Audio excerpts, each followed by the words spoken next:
Welcome to Indus Special. I am Ejaz Haider. India's parliament on Wednesday passed a contentious bill that will allow citizenship for persecuted Hindus, Sikhs, Buddhists, Jains, Parsis, and Christians. India is rocked by violent protests in Assam following the passage of the controversial bill. The bill has since been signed into law by India's President Ram Nath Kovind. Critics accuse Modi's government of drafting rules to favor its hardline Hindu agenda aimed at disturbing permanent settlements belonging to Muslims. Modi had promised that his party would give citizenship to the six communities who, according to his government, have historically faced persecution on grounds of religion in the three Muslim-dominated countries of Pakistan, Afghanistan, and Bangladesh. Nehal Jain, a master's student in communications in Guwahati, told Reuters, and I quote, "From her, first they tell us there are too many illegal immigrants and we need to get rid of them. Then they bring in this law that would allow citizenship to immigrants." Meanwhile, Japanese Prime Minister Shinzo Abe has cancelled his India visit given the violence in Assam. He was supposed to meet Modi in that state. Bangladesh, for its part, has hit out at India. As Foreign Minister said, if Amit Shah stayed in Bangladesh for a few months, he would see exemplary harmony in our country. Bangladesh is the only country with whom India has settled borders and where the government is considered friendly to India. Earlier, the Bangladeshi foreign and home ministers cancelled separate visits to India. Most observers say the cancellations were owed to the debate over the controversial bill. The union government has deployed troops in Assam, suspended internet services, and imposed curfew. To discuss where the situation is, we are joined by Siddharth Varadarajan, who is an eminent journalist, is also the founding editor of the news website wire.in. I'm also joined in the Lahore studios by Ambassador Shaid Malik. Ambassador Malik served twice in India, first as a Deputy High Commissioner and also Acting High Commissioner, and then as the longest-serving High Commissioner of Pakistan to India. Thank you to both my guests. Let me begin with Siddharth there. Siddharth, give me a sense of how the situation is. What exactly are the Assamese saying? It seems to me that this is kind of spreading out in the northeast and perhaps could become more violent. Is that your sense also?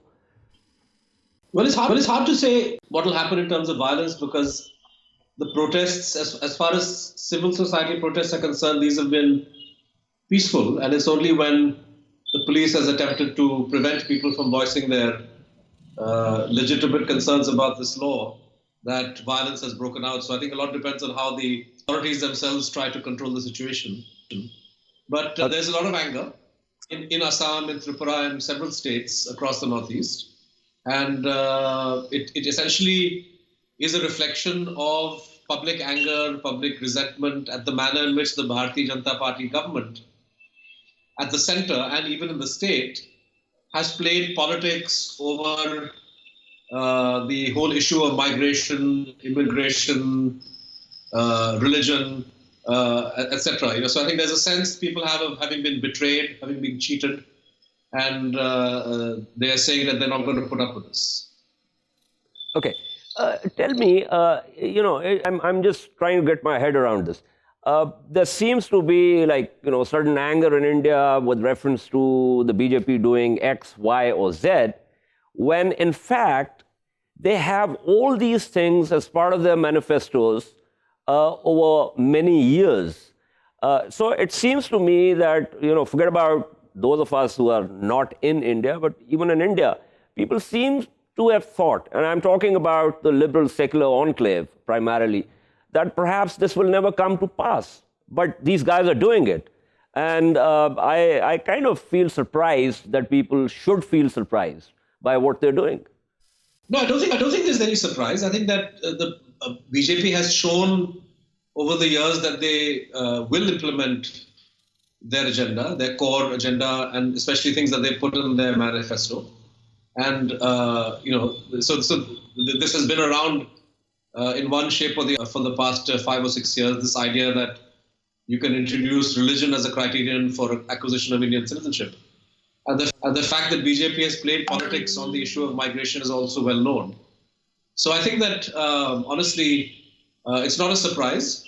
Perhaps what is surprising is that a number of regional parties and other parties that ought to have shown better sense about the illegal and unconstitutional changes that the government has introduced have caved in under God knows what kind of calculation and supported the government in the upper house because the government doesn't have a majority of its own. So I think that's where the surprise element is, but not in terms of the motivation of the Modi government or the BJP. Okay, stay with me, Siddharth. Master Malik, I know embassies, high commissions have their assessments of host countries, where the politics is going, and, they inform their own other missions also, their own headquarters also about. Did you think that any of this was coming in the offing? I mean, I know you were there when, there was a different government. But still, I mean, these guys, as I said, they had all these things as part of their manifestos. Well, thank you very much, and hello to Siddharth across the border. Ejaz, yes, it has not come as a surprise to me at all, because not only me, but my predecessors, based on the past two manifestos of the BJP, it has always been there. This was what Siddharth euphemistically calls agenda. This is a sort of, there's a method in this madness, if I may use that phrase, that cliche, because, there are a number of things which have been carried out. The Ayodhya, Babri Masjid issue, the revocation of 370, that was also part of the manifesto, and doing away what we have seen now, that was also part of the manifesto. It's only that the Modi-led government did not have enough seats or majority in the previous government. They could not carry it through. But this time they have done it, and I think it has far-reaching consequences and implications as regards the secular fabric of India, which it has been espousing, is concerned. Let me go back a little bit. In 1992, I got my first posted to India. That is the time when the Babri Mosque was desecrated. And at that time, I felt that this myth of secularism is being, shattered. And since then, there has been a pattern. There's been a pattern which we have been seeing.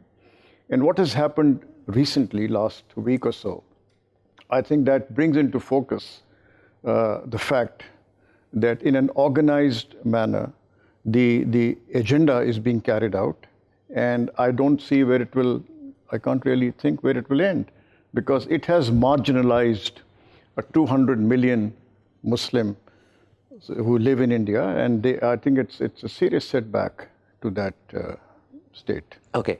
Let me go back to SV there. Siddharth, I have in front of me this article by an American-Indian anthropologist, Arjun Appadurai, and he talks about, he's referring to an op-ed written by Mukul Kesavan in the Telegraph, in which Mr. Kesavan said that the terrifying thing about contemporary India is not the everyday violence against women, Dalits and other minorities of dissenters, but the formalizing and rationalizing of these actions into the highest levels of the law of the land. Now, this is a very incisive observation. It's also a very disturbing observation. Give me your views about this. See, we've known that BJP leaders espouse communal prejudice, misogyny, and all kinds of other nasty ideas and feelings. And they have enacted those also at various moments in time. But it's when those feelings and prejudices get translated into, get given legislative shape or are given some kind of legal or constitutional status that this is what is truly alarming about Modi's second term in office.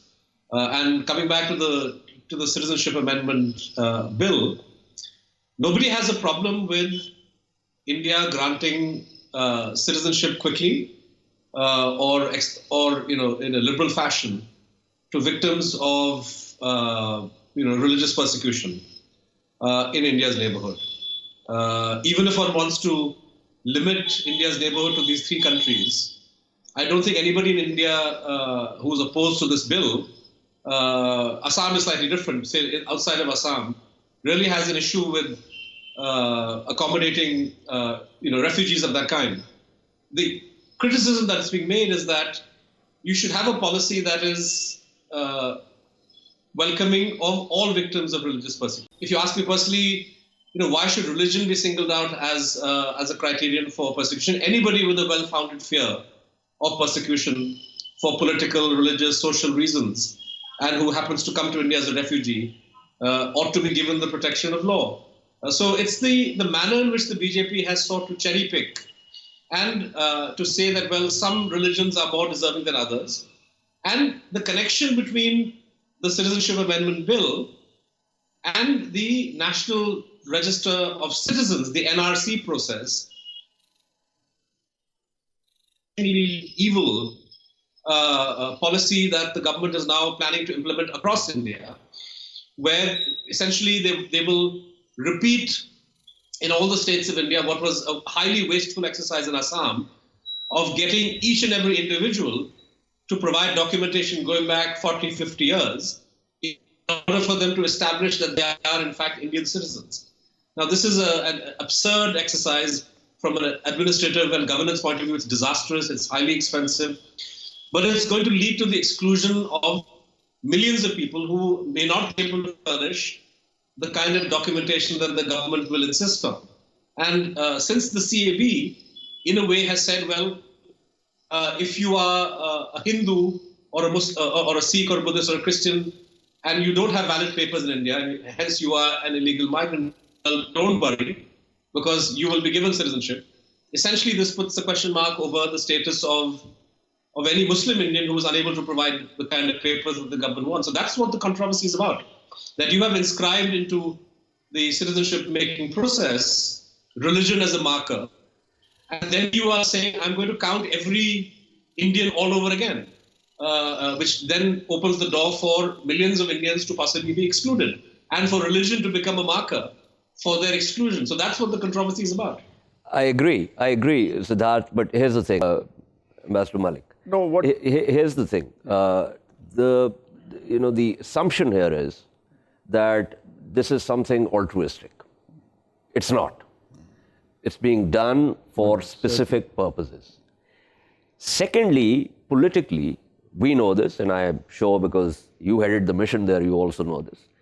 Politically, the Afghans and the Baloch militants or separatists or terrorists are given priority treatment in New Delhi. So I want you to pick up on these themes, and if you want to respond to Siddharth in terms of how this is happening. No, I think Siddharth has very well captured the essence of the whole exercise. But as you very rightly said, I think there is a motive. There's a motive behind it. We are also aware of the fact that in 2021, state elections are coming up in Assam and West Bengal. And so the BJP would like to, capture that and would like to retain the government in Assam. So I think that is also directed towards that because, we have seen in the past that Muslim bashing has got a lot of political mileage for BJP in the past. And this is what I think is the aim at this stage also, because they're looking at the elections coming up. In addition to that, what you've just said about the Balochis and the Afghans, yes, we know it for a fact, and it is well documented that the trouble that is being created in Balochistan, and we have in our meetings, we have provided evidence and proof to the Indian side about handing over of Pakistani passports to Baloch insurgents and holding of Baloch Liberation Army meetings and, helping them organize. In fact, only yesterday there was one in Germany which was held under the BLA banner. And the finances and everything was being provided by India. So And of course, And Afghanistan. there's an Indian couple who has been, they've been charged with spying on the Sikh and Kashmiri communities in Germany. They've actually been indicted. Yes. Yeah, they're working for R&D. Yes. Yeah. So I mean, this is all which is in front of us. But the point is that how do we see this move now? What is it that we have to guard against? I think if you are pursuing, which is the BJP, if BJP is pursuing a particular agenda, which is the Hindutva, if I may, Siddharth, if I may use this phrase, the Hindutva agenda is all too obvious and apparent. Now, it works to the detriment of the Muslims in India. And also what has happened now, the Assamese in Guwahati, what is happening in Guwahati, because they fear that, the people who have been living there for many, many years, they will soon be pushed into what they are actually trying to create, detention camps. About 10 or 12 detention camps are being established. So there is a pattern, there is something that one can foresee. So it is incumbent upon us and sane voices in India, civil rights groups. There have been a massive, outpouring of articles and expression of anger and disgust over this move. But it seems that the world conscience needs to be shaken and needs to be brought into. It doesn't appear to me that the world conscience is being shaken, because on this issue, let's quickly also get the situation report from Kashmir, and I'm joined by Zaffar Qureshi. He is the chairman of Kashmir Campaign Global. He hails from occupied and now annexed Kashmir and lives in exile in London. Mr. Qureshi, thank you for being on the program. Give us a quick situation report, as I said, about what's happening in Kashmir. Thank you, Mr. Ejaz, for the opportunity, and I welcome everybody, and it was really good to hear the different point of view on the current Citizenship Amendment Bill in India. As far as Kashmir is concerned, we're still under curfew since the 5th of August. And on the top of that, this CAB that has been implemented and passed through the parliament is obviously causing a lot more tension within the Kashmir. Now, we're still hearing news about the blockade still been in Kashmir. There's no access to food. Some of the communication has been released, like the landlines, but unfortunately, only the landlines where the subscribers have signed an affidavit accepting, who've been forced to accept the abrogation of Article 370, their landlines and mobile phones have released. Now, the situation is really dire with the winter, that's kind of severe winter. You might have already read on the news, there was a -3 degrees Celsius temperature, and people in the areas of Ladakh, Jammu and the valley are suffering now economically, who are unable to obtain any food, medication, or even water is not available to them. And unfortunately, as an international community is not allowed to come into the Kashmir and provide aid, the common people of Kashmir are severely suffering, not just under the brutalities of the Indian occupation forces, but also due to the lack of aid being provided to them. Okay. Thank you so much. That was Mr. Qureshi giving us the report on Kashmir. Before I take a break, let me go back to Siddharth there. Siddharth, two quick questions. One is with reference to Bangladesh not feeling too amused by all of this. And as I said earlier, this is the only state in South Asia where India has finally settled its borders. I was watching Shekhar Gupta's Cut the Clutter on this, and he was actually quite worried that this move, I mean, the Bangladesh, Dhaka should have been read into this. I don't know what exactly he meant, but he gave lots of stats also saying that Bangladeshis don't really have to come to India because Bangladesh is growing at a much faster pace. And he also had other indices. So one, just give me a sense about this Bangladesh thing. And secondly, you said something about why the regional parties kind of buckled under I don't know if you've read Ivan Ermakov's book, Ruling Oneself Out. It's a great work, a case study of how this happens, and starts with how the parties democratically surrendered power to the Nazi party back in Germany. But anyway, give me a sense about Bangladesh. How is Delhi going to handle that? On the question of Bangladesh, I think this is a classic example of where the Modi government has actually hurt India or undermined India's national interest by putting its divisive domestic politics ahead of everything else. Bangladesh is the one country in South Asia, besides, say, Bhutan, with which India has excellent relations. The personal equation, we are told, between Modi and Sheikh Hasina is supposed to be excellent.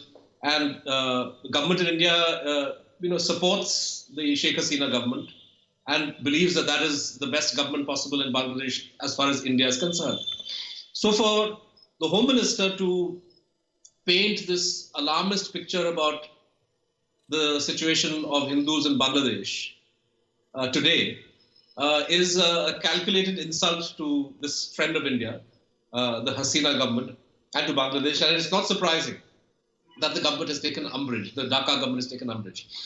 I should also point out that proof of the insincerity or the fake altruism of this Citizenship Amendment Bill lies in the fact that it is applicable only for those Hindus, Sikhs, Christians, Buddhists, etc., who came to India before December 2014.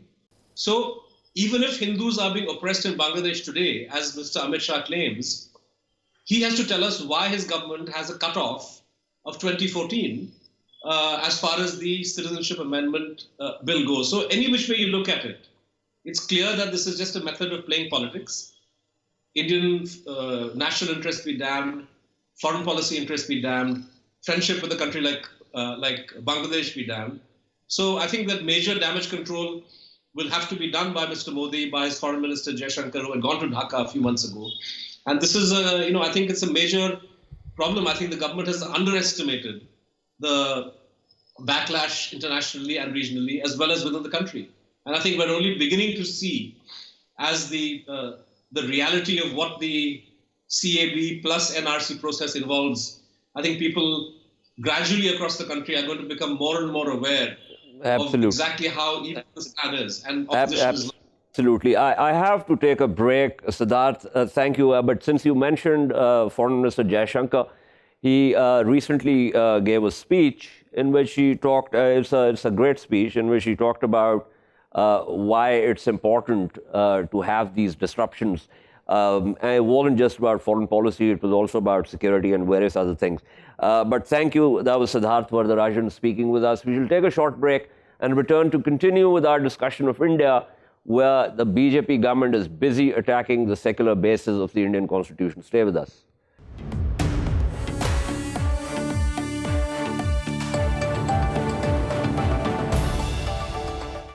Welcome back to Indus Special. We continue with our discussion of how the BJP government under Modi is undermining, as I said before, taking the break, undermining the secular basis of Indian Constitution, and embarked on a very clear and overt Hindutva agenda. I'm also now joined by former Air Vice Marshal Shahzad Chaudhry. Thank you, Marshal, for being with us. We, of course, continue with Ambassador Shaid Malik, who is still with us. Before I bring in Air Marshal Chaudhry, this article that I was talking about is actually very interesting, and Arjun Apudarai says that there are three triggers for writing this essay. One, of course, we talked about earlier. The other trigger, he says, is the news of the burning of the victim in the Unnao rape murder case on our way to court in Lucknow. And the third trigger, and that's the topic for our discussion, he says the most worrisome is the Citizenship Amendment Bill, which the Lok Sabha passed on Monday, and the Rajya Sabha too is likely, this was written before it was signed into law. This last development is procedural and formal, but it is yet another big step towards losing the gap between the fascism of law and the fascism of the streets in India.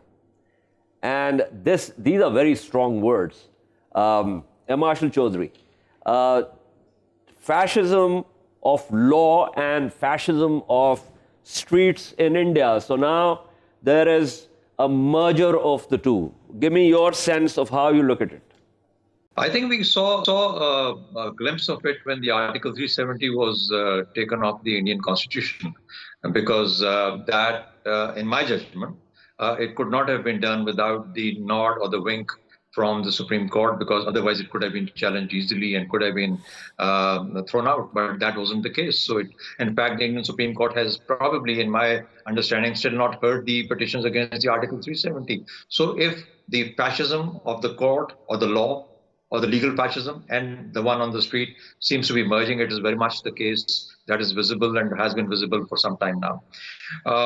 So, to answer your question, yes, that is exactly what is happening there in India, and how it impacts India and the neighborhood, of course, is what we are now going through and will be seen in the future.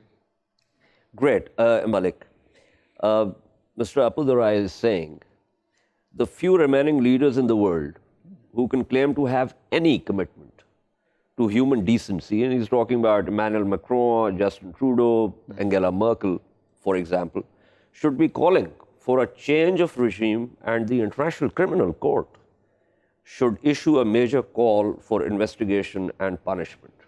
The UN should bar India's representatives from any participation in UN deliberations until they are held accountable for the new bar that India has set for an internal violence. These are very strong but also brave and clear words. Well, they are no doubt strong statements, but before I comment on this, I would refer to what the Air Marshal has just said, and he's been writing about it, we've been talking about it. I think what we have seen in the last 1 week, Ejaz, nobody should be surprised by that, because this is an agenda which the BJP government is following with a vengeance. The Hindutva agenda. And I think it is going on, and I don't know where it will lead us to. The statements that you have just mentioned, there is also, you can add to it, some, there have been voices in the US asking for sanctions to be put against India. But, the point is, we have seen in the past, also following the revocation of 370, what has the international community done? I mean, it is fine issuing these pious statements, but have they gone beyond that? Have they put these words into practice? No. And that is what encourages the government, the BJP, to carry on its agenda. There has been no sort of a stern or a strict measures which have been taken by these leaders or by these governments. So I don't really see, regrettably, I don't really see much which could take place in terms of stopping the government across the border in carrying out its agenda. But the point now we have to see is what is it that, I don't know why you did not mention, and maybe by design, the Muslim countries, the Islamic countries. Yeah. I think, which I'm not really, I don't feel that they would be able to put their act together, because we have seen that, again, I refer to Article 370. They were not able to, do anything about it. And this takes me again to 1992, which was my first posting, after the desecration of the Babri Mosque. The government of Pakistan, I was asked as the acting High Commissioner to try and get a statement from the Muslim ambassadors based in New Delhi condemning the desecration of the Babri Mosque. But except for 2 countries out of 22, only 2 countries said that we are prepared to go along with that. So that is the shape of things which I said at that time, shape of things to come. And we see that happening now. Regrettably, the international community will not be able to take up this matter in any concrete manner, in any concrete. So in which case, the ball gets thrown back into India's own court, And I have with me Mr. Rajiv Desai, who casts a critical eye on cities and politics, economics, and the rest of it. Mr. Desai has also been on this program before. Thank you for joining me, sir. Give me a sense of, I remember we talked about this issue before also, but now it's been signed into law, the Citizenship Amendment Bill. And it doesn't seem to me that there is any altruism in this. It seems to me that there's a lot of politics. And before you joined us, I was talking to Siddharth Varadarajan, and I mentioned the fact that Bangladesh, which is the friendliest country in the region with India, has also hit back saying Amit Shah needs to come and stay here in order for him to see the harmony of our existence here. Give me a sense of how you look at this now that it's been signed into law. Well, the politicians, meaning the BJP, they have only one objective in mind, well, two objectives. One is, of course, they're inherently bigoted, they're anti-minorities. And the second thing is that they will just force any issue as long as it's going to keep the focus off of their disastrous record of governance. So we have a situation where today, again, India has been downgraded by a major ratings agency to just barely investment grade.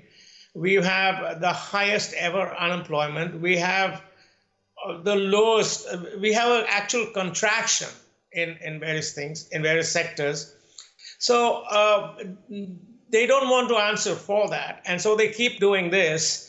Now, this is a bit more dangerous because this is part of their bigotry and bigoted agenda. So, but you see, the fact is that even in Assam, where they found 1.7 million people who are not included, of that, actually, the bulk of them were Hindus. So, there's a complete confusion.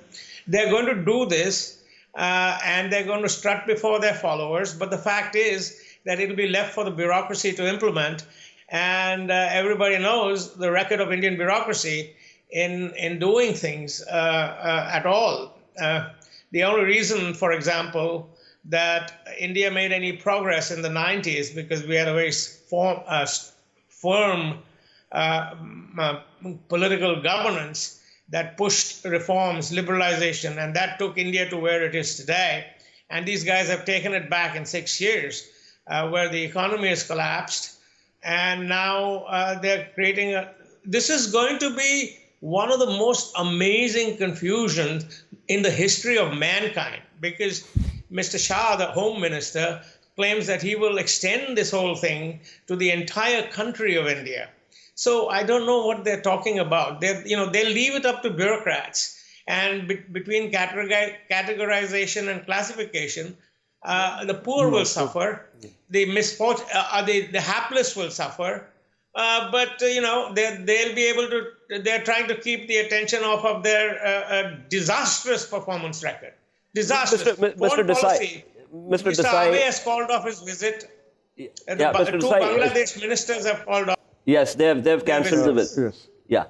Yeah. Ambassador Shaid Malik wants to say something to you. Mr. Desai, hello. This is Shaid Malik from Lahore. I just wanted to know that as Mr. Ejaz has very rightly pointed out, that there is still some hope with people like yourselves raising their voices against this act, against this bill. Do you see any hope in petitions being filed in the Supreme Court, that the Supreme Court could possibly come out with some sort of a ruling which would do away with this bill? Well, it's notoriously unpredictable, which is shocking for a Supreme Court. But the fact is that there have been petitions against this whole thing in the Supreme Court already. The entire Northeast is burning. I mean, there's curfews, there's riots, there's killings. I mean, ministers' homes have been attacked. I mean, they don't know. You see, they have absolutely no clue of governance. The Assam problem goes back to the 80s. And it's an ethnic problem, it's a language problem between Bengali and Assamese. And they've tried to sneak in this anti-Muslim religious agenda into this and created the most incredible mess known to mankind. And for this, I think they will simply collapse under the weight of trying to get this done. And then they will use more and more force. They will use more and more army and police actions. So it's very difficult to predict. Now there are some bills, there are some petitions in the Supreme Court. We'll have to wait and see. Supreme Court just 2 days ago rejected all the petitions against the Babri Masjid, or the Ayodhya business. And so they're notoriously unpredictable, and they have actually, I hope that they see it in the proper legal perspective, because this is a completely unconstitutional act, what they've done. And it's been explained over and over. That is the reason I said that the Supreme Court may come up because of that, you know. Let me pull in Marshal Chaudhry here. Marshal Chaudhry, is there something you want to add to this? Is there something you want to ask Mr. Desai directly in relation to what's happening? He's already said that the Indian Supreme Court, and he's also given an example of the Babri Masjid issue, that they're notoriously unpredictable. So all the barriers against fascism are kind of, taken out one by one. Well, sympathizing with Mr. Rajiv Desai, I think we all respect his sentiments, and of course that is what any sane voice from India must state, as he has done.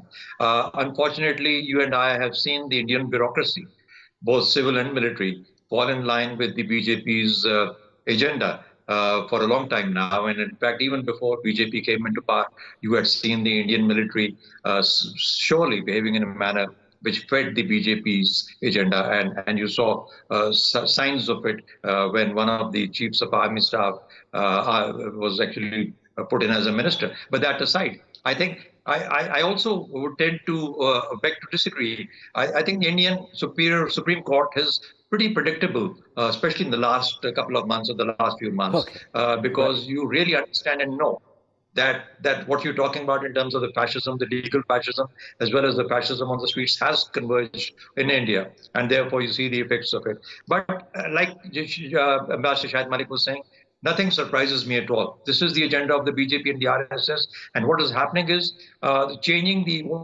changing in India is the structure of the society. Now, whether that appeals to the world outside, because it is going to surely have an impact on the neighbors, but whether it appeals to the world outside as far away as Germany or the US is yet to be seen. More importantly, I think Narendra Modi continues to follow the line of Netanyahu, as well as perhaps the ultra-right thoughts of the Europeans and the Western nations. And Trump could very much align with that and understand. Absolutely. That's a very important. And since I have to wrap up the program also, let me quickly go back to Mr. Desai here. Mr. Desai, the tactics of it aside, there's a larger strategic issue here, and that is changing the very nature of India as a state and a society. Now, that is something which is not only dangerous for India, but also dangerous for the region. Give me your quick views on that. Well, it's really not that easy to change the basic structure of India. Many have tried, and many have come to grief. And as far as these people are spectacularly semi-literate people who rely on the bureaucracy to do everything, which is why you have this heavy-handed dealings in foreign policy, in the economy, in security, and everything. So no, I don't think that I don't think it's that easy to change. But how will the pushback, and where will the pushback come from? They've got the numbers. Well, we'll have to. It's difficult to say, but there are 200 million Muslims in India. You can't really step on that large size a community and expect to get away scot-free. You can't. It's simple. So, but Mr. Desai, let me remind you of the Sachar Committee report on that. I mean, there's been a systematic sort of structural impediment to upward social mobility for the Muslims. So, and I think they're already, I mean, look at their reactions post the Babri Mosque verdict. I mean, they're so, intimidated that you don't hear any voices. I see that's the way. Yeah, sure. I think they're intimidated and they're scared, but I'm looking at it from the point of view of this lot who run the government. How do you keep 200 million people under thrall? You know, in Kashmir it was different. You locked away 3 or 4 top political leaders. You send in the army. You shot some people, and then everything was cool. They're going to find it difficult in Assam, leave alone anywhere else. So no. Let's see how this pans out. I'm afraid we are in for a lot of violence and blood. Yeah, it seems so. I would agree with that. But I also need to wrap up this program. Thank you so much, Mr. Rajiv Desai, Air Marshal Shahzad Chaudhry, Ambassador Shaid Malik. This is all for this week from Indus Special. We shall see you next Thursday at the same time. Meanwhile, for latest updates, you can follow us on social media at indus.news. Good night and goodbye.